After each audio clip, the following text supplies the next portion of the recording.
Veníamos trabajando con modelado. Esta materia tiene 3 módulos. El primero es de modelado arquitectónico, el segundo es renderizado y el tercero modelado paramétrico con sistemas BIM. Lo venimos diciendo desde la primera clase.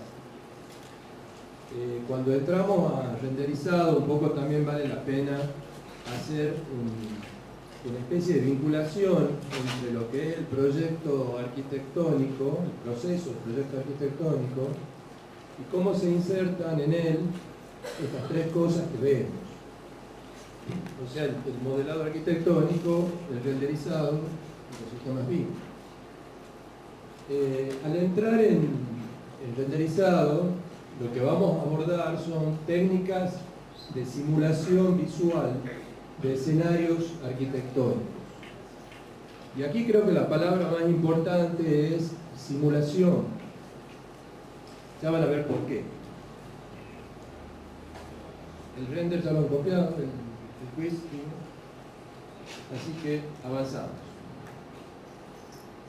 La palabra render o rendering del inglés no tiene un verbo que tenga el mismo significado en español. Entonces lo que hacemos es buscar en un diccionario inglés qué otras acepciones tiene ese término render. Entonces recurrimos al diccionario Cambridge Advanced de la lengua de la Academia Inglesa y encontramos cosas como esta. Traducida significa hacer que alguien o algo asuma un estado particular. ¿Qué significa esto? Tratar de que la persona a quien nos dirigimos se emocione o encuentre alguna cosa particular que la pueda relacionar con lo que está viendo. Otra significación sería darle a la gente un servicio, una opinión o expresión personal. O sea, de alguna manera influir en ella con una opinión o con un punto de vista propio de quien está emitiendo el concepto. Otra sería interpretar una canción, un poema o cualquier expresión artística. Acá estamos hablando de interpretación. Por ejemplo, si ustedes ven esa imagen, que no tiene nada que ver con arquitectura, podrían tener un sentimiento o una sensación respecto de lo que ven. ¿Quién me podría decir qué les ocasiona esta imagen?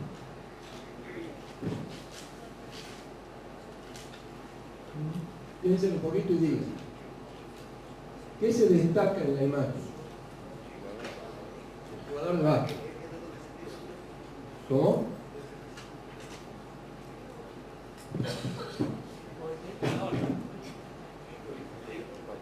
¿Qué más?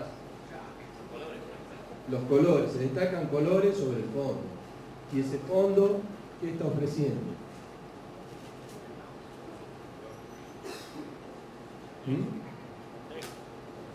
Está bien, pero tiene un significado, hay un mensaje.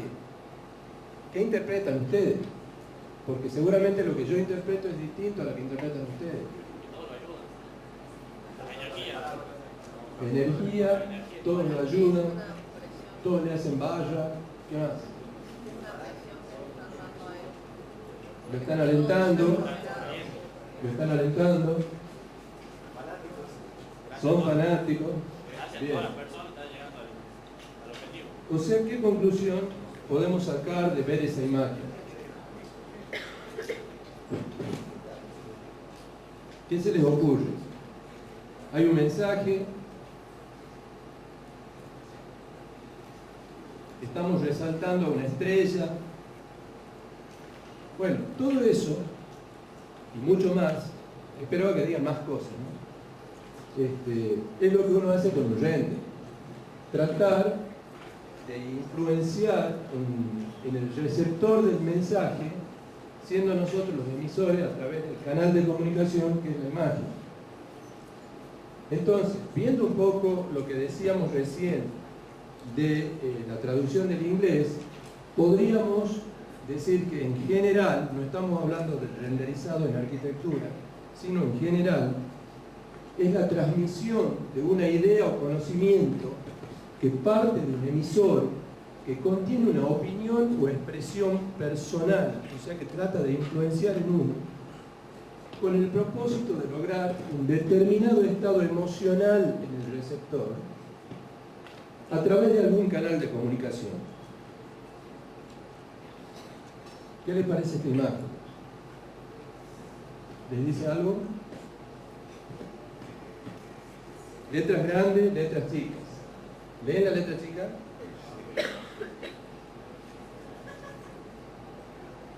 Ahora que tenemos su atención, vaya a comer azúcar. O esta, donde la Coca-Cola ofrece felicidad y ofrece progreso. Quien no toma Coca-Cola no es feliz, por lo tanto no progresa, algo así. O sea, hay una intención en que el receptor del mensaje tenga una actitud deseada por el emisor del mensaje. O esta. La hamburguesa es tan grande que no entra en un solo cartel. En general, entonces, renderizado es una representación que puede darse a través del cine, del teatro, de la arquitectura, de videos, de publicidad, de noticias. Decimos también que es una presentación. Presentamos una idea, por ejemplo, de una obra, de un producto, de una noticia, de un texto. O es una prestación de servicio, por ejemplo. ¿Qué servicios presta un club? Es una interpretación también de una película, de una obra de teatro, de un libro, de un artículo de un diario, de una forma, etc. Por ejemplo, ahora es habitual encontrar simulaciones tridimensionales sobre superficies bidimensionales, tratando de seducir al consumidor, enfatizando el tamaño, digamos, la tridimensionalidad de los objetos. Como ustedes verán, por ejemplo, acá, da la impresión de que la botella se sale del camión, pero es un dibujo que sigue a esta perspectiva, para este observador, para este punto de vista. Para transmitir ideas es posible recurrir a analogías y o metáforas, recrear un ambiente, o sea, producir en el receptor una percepción subjetiva, recurrir a aspectos psicológicos y emocionales del observador, etc. Observen esto. Propaganda de chocolate, el banco tiene forma de chocolate, las barras de chocolate y color de chocolate. O esto otro, el edificio parece una torta. Y en realidad lo que están haciendo propaganda es del polvo de hornear rollo. Había un filósofo, Wittgenstein, que decía lo siguiente: de lo que no se puede hablar, mejor callar. Hasta ahí es lo que dice Wittgenstein. Entonces, nosotros deducimos, si no podemos hablar de eso, deberíamos mostrarlo. Recursos para mostrar a través de imágenes son, por ejemplo, recursos cinefotográficos. Perspectiva de la cámara, donde ubico el observador con su cámara, cómo hago para tomar esa escena. La música enfatiza imágenes dando un clima particular. Esto es común en el cine, en el teatro también. Dramatizar la escena. Si uno ubica, por ejemplo, una cámara baja y apunta hacia arriba y además le pone colores tétricos y estamos en una escena dramática de una película de terror. Colores con efectos psicológicos. Por ejemplo, si ustedes pintan un cielo raso de negro, el cielo raso se les viene encima, es como que aplasta. Si lo pintan de blanco, se va para arriba.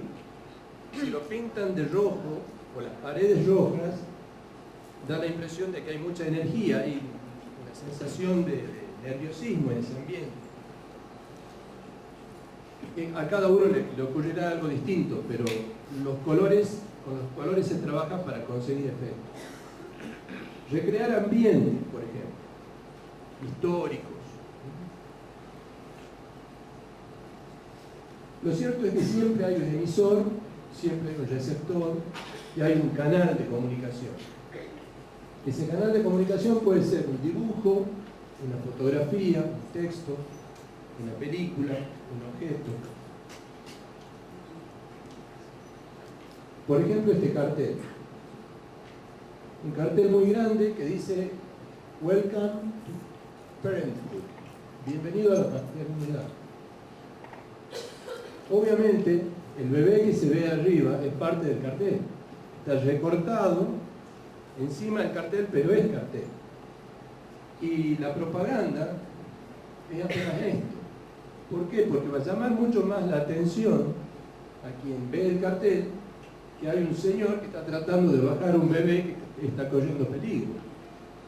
O sea, hay un mensaje, hay una intención de generar un estado emocional en quien recibe el mensaje.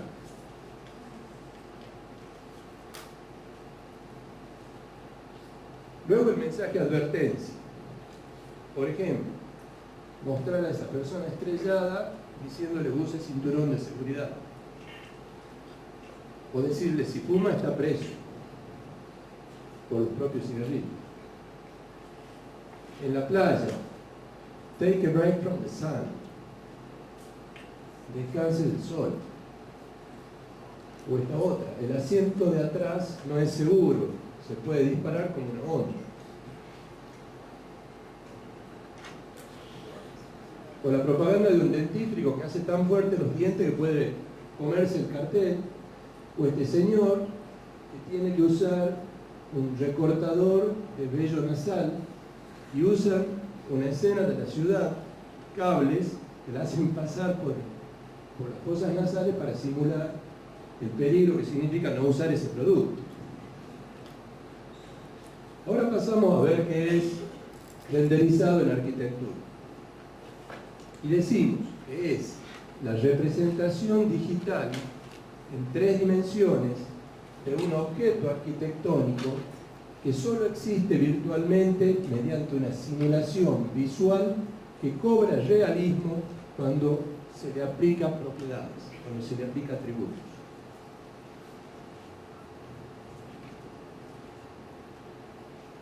Las técnicas de simulación visual en escenarios arquitectónicos, otra manera de verlo es como la relación entre todos los que intervienen en estas técnicas, en esta simulación. Quienes intervienen son el observador, la luz, el material, la arquitectura y el medio ambiente. ¿Cuál es el propósito del render o de la infografía? ¿Para qué? ¿Para qué lo hacemos? Y puede tener varios propósitos. En primer lugar, persuadir al cliente de que el edificio es lo que él necesita, que es adecuado, que responde a sus expectativas en todos los aspectos, o sea, venderle la idea. También puede ser enfatizar la percepción de lo que convenga mostrar, exagerar la espacialidad de ciertos ambientes, mostrar un ambiente en el que se inserta el objeto. O sea, algo así como, si me conviene que se vea grande, porque yo sé, como arquitecto, que ha quedado un poco chico, bueno, trato de mostrar que es grande, y viceversa. Comunicar información sobre el objeto en cuestión, o sea, de qué material está hecho, qué tanto brillo tiene, es transparente, no es transparente. Convencer, por ejemplo, al jurado de un concurso de arquitectura que nuestro proyecto es el mejor. Y validar el proyecto frente a la autoridad municipal para verificar que se cumple con las reglamentaciones. Este último punto no tiene mucho que ver con render, sí con infografía, porque tiene que estar bien presentada técnicamente para que se la apruebe. ¿Y a quién debo persuadir? ¿Qué debo tener en cuenta según quién sea el receptor del render? ¿Al cliente? ¿Qué características tiene el cliente? No maneja lenguaje técnico, en general, algunos sí. Debo utilizar imágenes figurativas para venderle el proyecto, para venderle la idea. Esas imágenes figurativas muestran formas, espacios, ambiente, y trato de que tenga una percepción emocional, que le guste, que quede encantado con cómo va a ser su casa. No tengo que convencer al docente del taller de arquitectura. Este es distinto al cliente. Este sí maneja lenguaje técnico y tengo que tener conciencia de que lo figurativo y lo escenográfico, si bien también lo debe emocionar y debe decir, che, qué lindo que está el proyecto que estás haciendo, es algo más bien complementario, porque al principio lo que más va a pretender el docente es que ustedes hagan una buena resolución funcional, por ejemplo, y en una etapa posterior una buena resolución técnica, constructiva de la obra, además de que sea lindo. O sea, no lo tengo que convencer tanto como al cliente por lo lindo, sino más bien por lo técnico. También por lo lindo, pero en una etapa posterior. Al jurado de un concurso de ideas y proyectos de arquitectura, ahí se conjugan las dos características de los personajes anteriores. O sea, necesitamos que tengan una buena percepción y una buena resolución técnica para su puesta en el mundo real. Al funcionario municipal no me hace falta persuadirlo con un render, sino con la documentación técnica precisa y reglamentada. Para vincularnos un poco con lo que es el proceso del proyecto arquitectónico, con el modelado, con el renderizado, veamos qué entendemos por objetos arquitectónicos en diferentes escalas. Son los espacios y objetos que el hombre planifica y luego construye para su hábitat, abarcando diferentes escalas. Por ejemplo, de mayor a menor, la escala más grande es la de la ciudad. Luego tenemos un sector urbano que está dentro de la ciudad, el barrio dentro del sector urbano, conjunto, por ejemplo. Si seguimos bajando, edificio, un sector de edificio, como por ejemplo una fachada o un lateral. Nos metemos en el edificio, vamos a la escala del local y así llegamos a la escala del componente. Y si seguimos, todavía podríamos decir el componente del componente, que es por ejemplo el picaporte de la ventana. Y acá tenemos que hablar entonces de los niveles de integración entre los objetos arquitectónicos. Empezamos con la ciudad y lo vemos como un sistema, haciendo una abstracción de la realidad. Un sistema que tiene varios elementos y que ese elemento blanco que está ahí, ampliado, pasa a ser el barrio. Y uno de los elementos del barrio pasa a ser el edificio. Y cada una de estas escalas, digamos que a nosotros en la computadora nos sirve nada más que en el momento de imprimir, en realidad este sistema de escalas es el sistema tradicional de escala, ¿no? El que se usaba antes cuando uno dibujaba sin computadora. Sin embargo, bueno, a la hora de imprimir tenemos que hacerlo en escala, por eso hablamos de ejemplos de escala equivalente. Estos niveles de integración identifican la jerarquía de los sistemas de organización de la realidad física construida por el hombre. Acá yo les estoy mostrando tres, recién hablábamos de una mayor cantidad de objetos arquitectónicos, o sea, podemos seguir bajando, entrando en el edificio. Si el edificio en altura, por ejemplo, podemos considerar un piso, dentro del piso el local y así siguiente. El departamento primero, y después dentro del departamento el local y así siguiente. Estos niveles de integración se proponen como evolución del concepto tradicional de escala, lo que les decía recién, para estructurar la información gráfica. Es un concepto analógico con la realidad biológica, o sea, hay un sistema de jerarquías que va, por ejemplo, desde la célula como elemento mínimo, que constituye al hombre, el hombre, la célula de la sociedad, etc. Cada nivel de integración posee propiedades propias y una lógica propia. Y los niveles de integración se estructuran en una jerarquía continua. Así podemos armar una tabla de niveles de integración y decimos que el edificio es nuestro nivel de anclaje. Su dominio es la arquitectura y la escala equivalente para representar un edificio sería 1 en 100, tal vez 1 en 50, dependiendo del tamaño del edificio. Si es muy grande el edificio, tal vez 1 en 250. Otro nivel de integración que sirve para contextualizar es el nivel urbano. El dominio, obviamente, el urbanismo, y escala equivalente dependerá del tamaño de la ciudad. Pero 1 en 10.000 o 1 en 5.000 serían escalas apropiadas.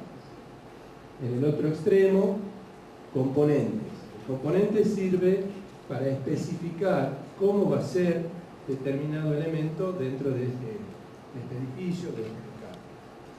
Los componentes son más que del ámbito de la arquitectura, son del ámbito de la ingeniería. El ingeniero mecánico, por ejemplo, más que el arquitecto, o tal vez en conjunto, resuelven cómo va a ser una carpintería de aluminio sofisticada que tiene un procedimiento más complejo de construcción y puesta en obra. La escala equivalente en el ámbito de los componentes podríamos decir que es 1 en 10 o 1 en 5. Y en el medio de estos dos, entre el urbano y el edificio, está el conjunto, una escala intermedia, 1 en 500, o el local, una escala 1 en 25 sería apropiada para estudiar los locales. Y hablamos también de niveles de abstracción. Por ejemplo, la ciudad de Tucumán está representada en este gráfico con un alto nivel de abstracción, porque no hay ningún detalle. Sin embargo, quienes vivimos en Tucumán podemos identificar que a lo mejor esto es el cerro, que la mancha urbana se extiende de esta manera con una preponderancia este-oeste, que esta línea blanca posiblemente represente una vía de comunicación rápida como la avenida Mate de Luna, que esa mancha verde es el Parque 9 de Julio, que esta línea, aunque no debería estar representada recta, sería el río, que la línea naranja podría ser las líneas del ferrocarril.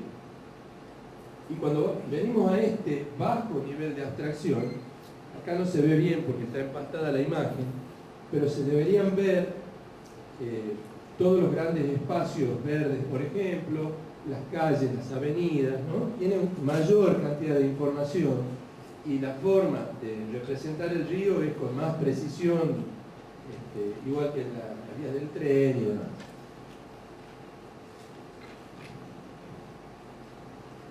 Decimos que el nivel de abstracción es el grado de simplificación que tiene un gráfico. Nosotros venimos trabajando con una terminal de ómnibus.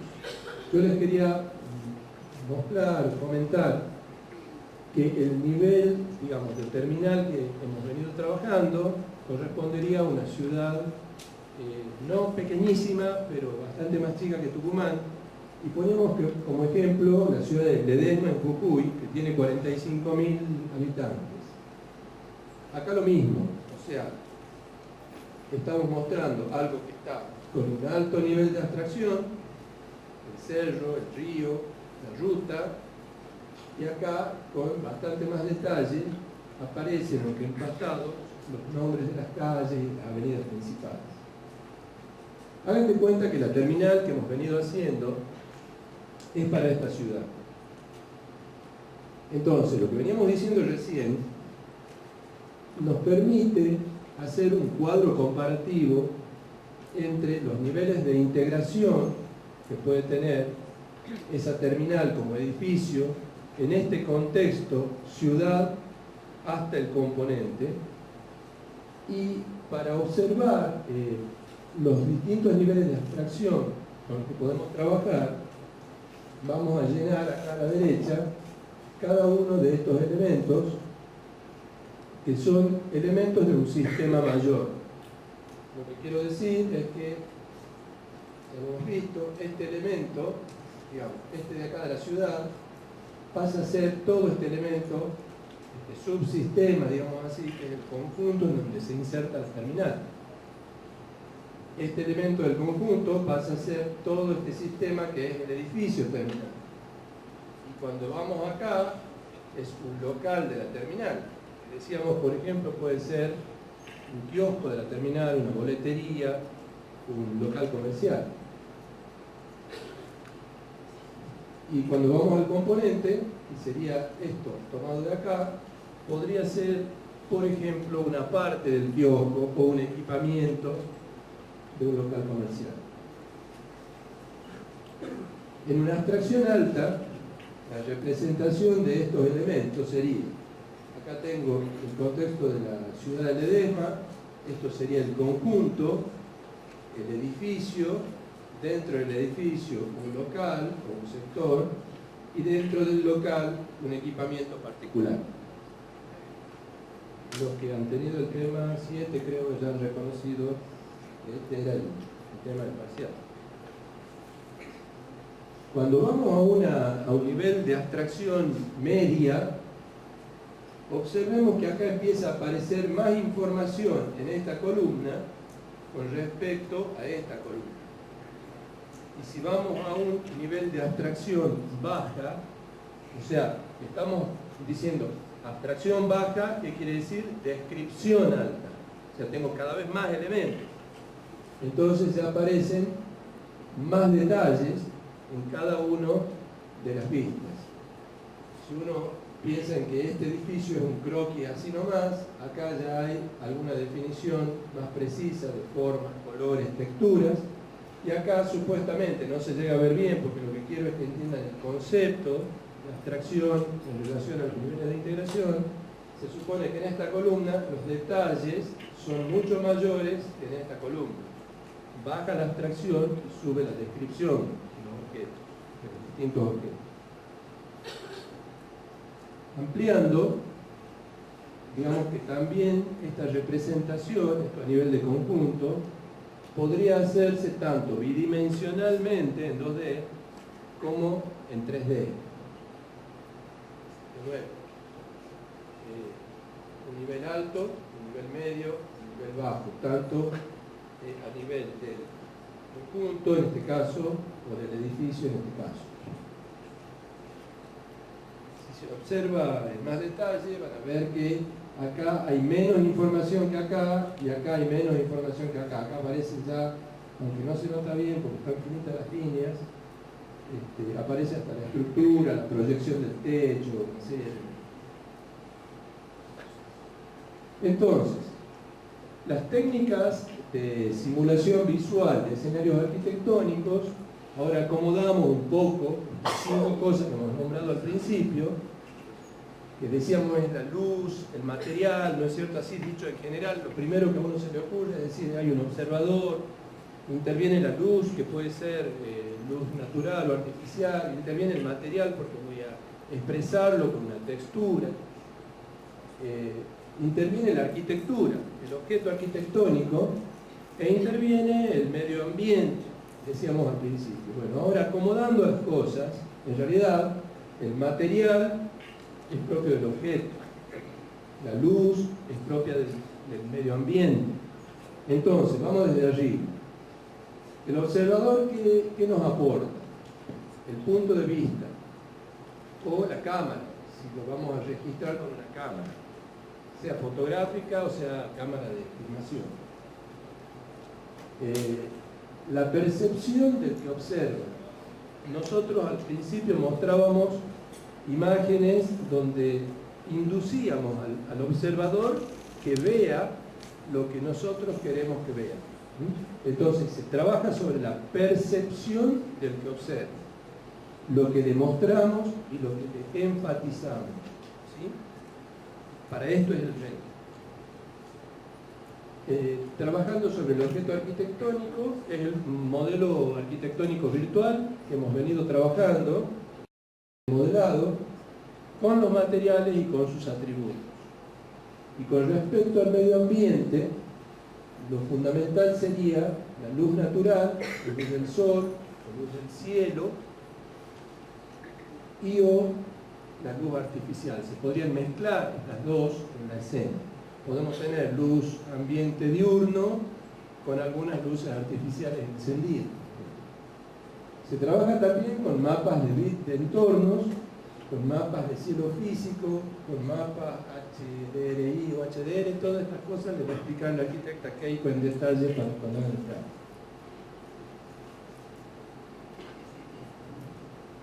¿Cómo son los modelos en el proceso de diseño?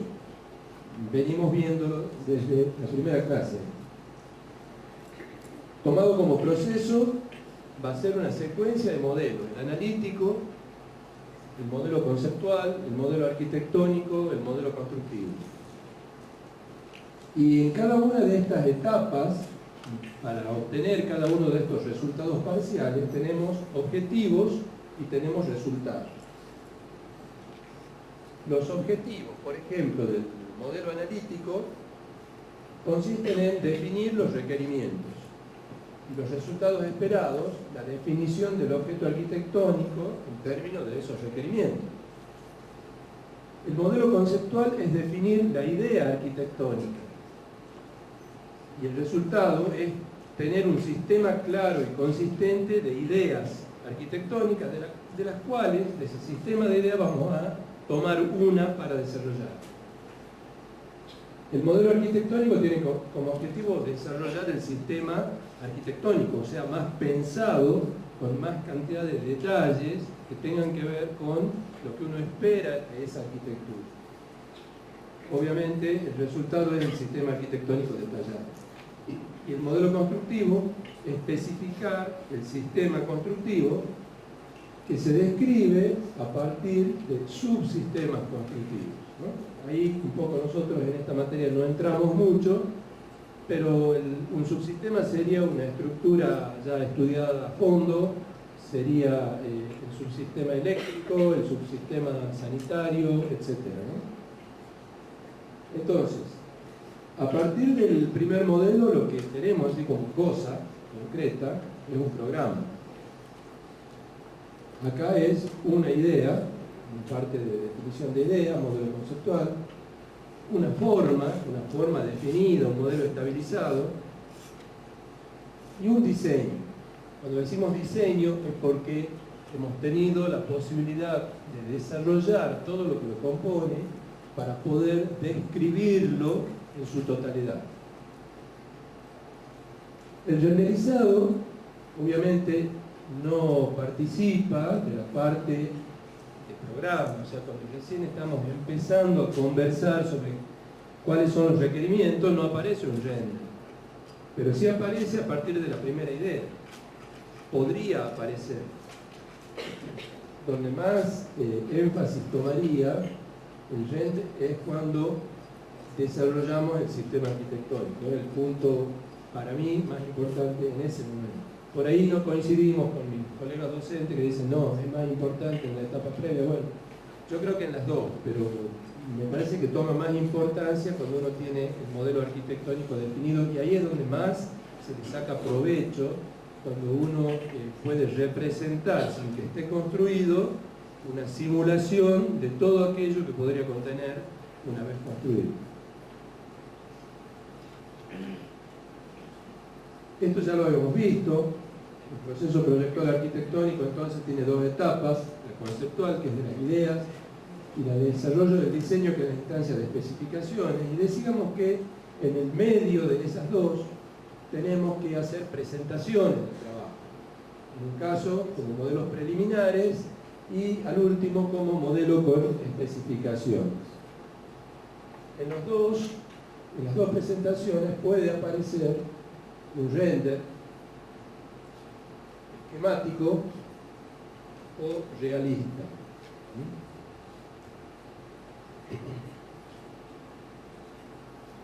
Si presentamos un render esquemático, estas imágenes están sacadas del trabajo de uno de los chicos del grupo. ¿Está presente? Bueno, no importa. ¿No ha venido hoy? Cuando hablamos de render esquemático, no importa tanto la descripción total y absoluta de todos los elementos, o sea, es más bien un render de trabajo, donde uno va viendo cuáles son las formas, cuáles son, en todo caso, las sombras que arrojaría, y cuáles son los aspectos generales a tener en cuenta, como para ir modificando sobre todo el trabajo de la forma. Y cuando pasamos a un render realista, aparecen como muy importantes ya la luz y el material, más todas las otras cosas que hemos nombrado, pero estas dos son las que yo enfatizo porque creo que es donde más práctica necesitamos hacer. Cuando hablamos de la luz, esa luz puede ser natural o artificial. La luz natural puede ser la luz del cielo, la luz del sol. La luz del cielo, por ejemplo, sin sol, cuando está nublado, o la luz del cielo en un atardecer, un crepúsculo colorido, y que sin embargo el sol ya no se ve, y sin embargo es luz natural, ¿no? Hay varias situaciones en las que puede aparecer la luz natural. Y la luz artificial, que puede ser luz focal, luz omni, elige la luz en todas las direcciones, una luz lineal, una luz rectangular, una luz direccional como un spot, etc. Hay varios casos, varios tipos, que también lo vamos a ver más en profundidad en el trabajo práctico. Y con respecto al material, lo que interesa son las propiedades que aporta: color, textura, brillo, transparencia, translucidez, abolladuras, rugosidad, etc. Observen acá esta misma imagen, cómo se ha ido iluminando, por decir de alguna manera, en distintas situaciones de encendido de luces. O sea, acá, no se los voy a explicar, pero lo van a ver al hacer el trabajo práctico, es una combinación de elementos de luz que están en distintas capas del sistema. Entonces uno enciende capas o apaga capas para conseguir efectos en donde o se va iluminando más en general o queremos iluminar puntualmente un sector de la escena, darle más énfasis a lo que aparece ahí.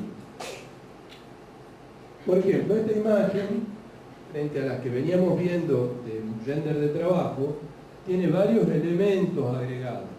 Nosotros, en los trabajos prácticos, tenemos que llegar más o menos a esta situación. ¿Qué elementos aparecen como nuevos respecto a lo que han venido haciendo? Por ejemplo, acá ven una textura en el techo. Aparece estructuración, que les hemos insistido mucho, en una principal y una secundaria. Casi nadie la hace, a la secundaria. Acá ya no es solo principal y secundaria, aparecen otros elementos estructurales, ¿no? Hay una principal, hay una secundaria, hay terciaria, cuaternaria, no sé, hay todo lo que uno pueda incorporar que haga que el modelo parezca real.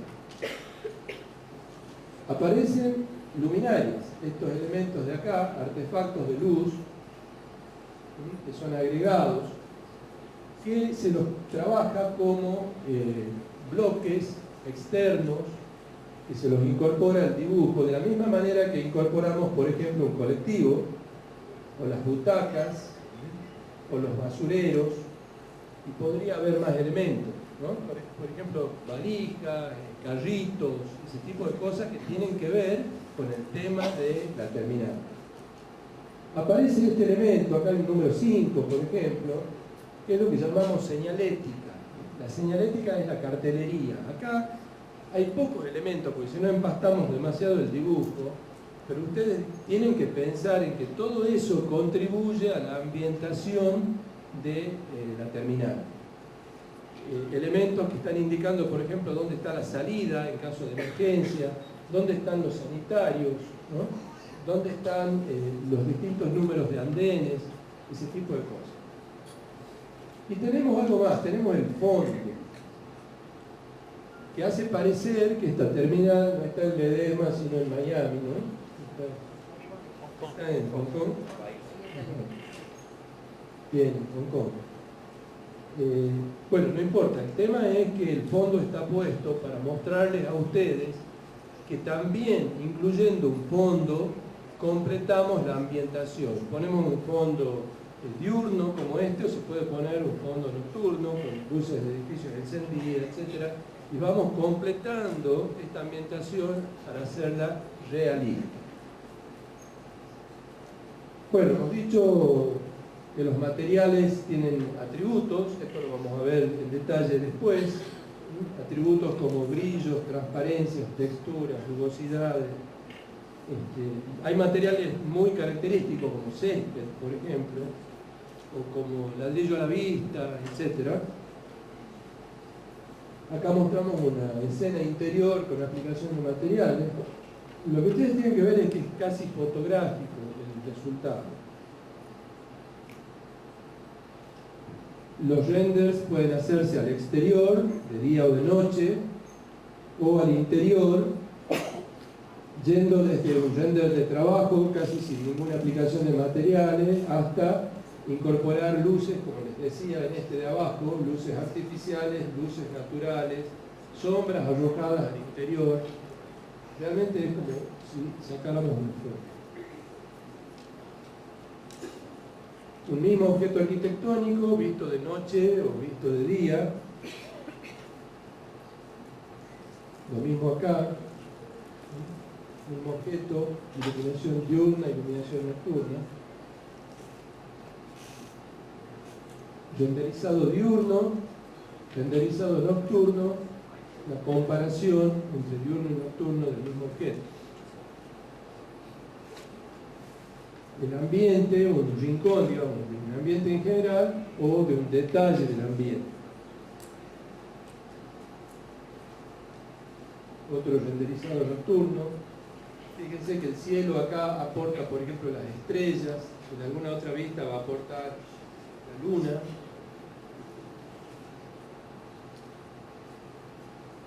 Y dos renderizados diurnos del mismo edificio. O sea, acá lo que estamos haciendo es variar el material, color, incluso el cielo, acá hay un cielo muy celeste y allá está como nublado. Bueno, haciendo una síntesis de lo que significa modelar, renderizar y dentro de eso cómo se da el proceso proyectual, digamos que se arranca con la encomienda de la obra por parte del comitente. Lo que hacemos primero, lo hemos dicho varias veces, lo quiero volver a decir para que les quede. Trabajamos en el análisis llegando a un modelo analítico. Luego la concepción, modelo conceptual. El diseño de arquitectura, modelo arquitectónico. Diseño de ingeniería, modelo constructivo, con dimensiones, con todos los subsistemas resueltos, y llegamos a la documentación, donde interviene el constructor, tenemos un proyecto ejecutivo, y previa a la intervención del constructor interviene la municipalidad, digamos, quien aprueba, quien valida que eso se puede hacer y que cumple con las normativas. En cada una de estas etapas vamos obteniendo un resultado. En la primera parte, acá, inclusive diría hasta acá, interviene mucho el comitente, porque es él a quien debemos satisfacer.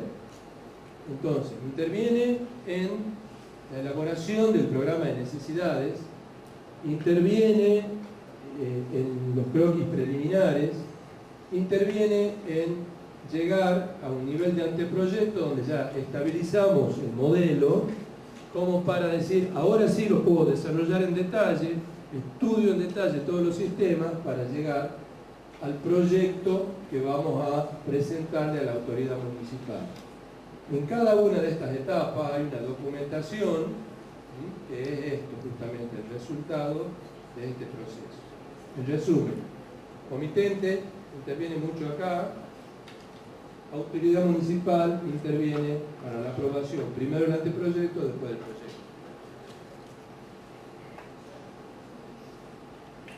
Y si decimos que el modelo, en este caso renderizado, porque estamos trabajando con render, es un mediador dialéctico entre el mundo de las ideas y de la realidad, partimos de que nosotros tenemos una realidad que existe y que no la podemos negar, que el proyecto se va a hacer en un determinado terreno, en un clima determinado, en un contexto determinado. Ese terreno tiene una orientación, hay un entorno construido que puede ser denso o poco denso. Interviene el gusto del cliente y lo más importante de todo, intervienen los caprichos del esposo, ¿no? Quiero la cocina así, con el color tal, ¿no? Eso es muy importante, tal vez lo más importante de todo.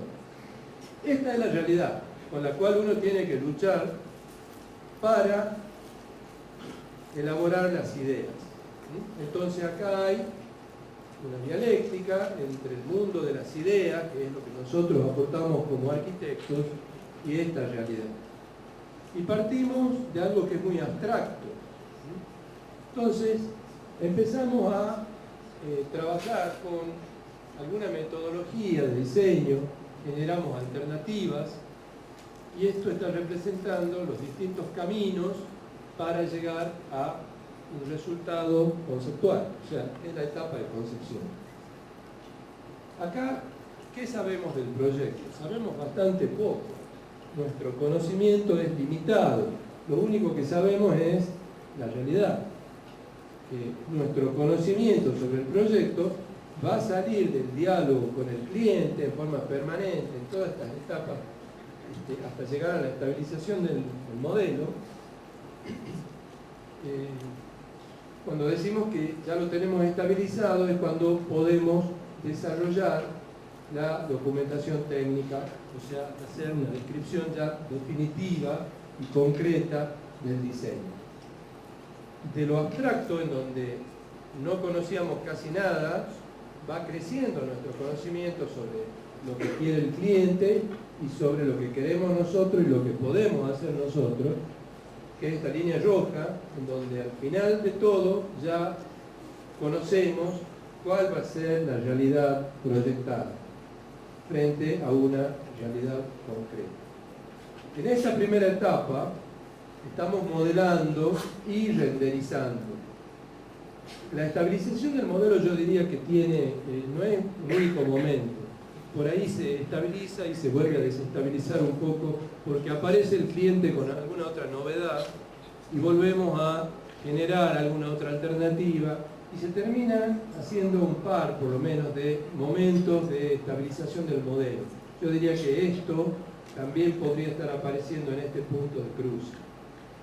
Entonces, supongamos que acá también está la estabilización del modelo, acá estamos modelando y renderizando, a partir de aquí vamos a desarrollar la documentación técnica y cuando llegamos a la realidad proyectada y a la realidad concreta es porque ya se está construyendo o ya está construido lo que tenemos. El cuadro resumen de las dos cosas que hemos dicho sería esto.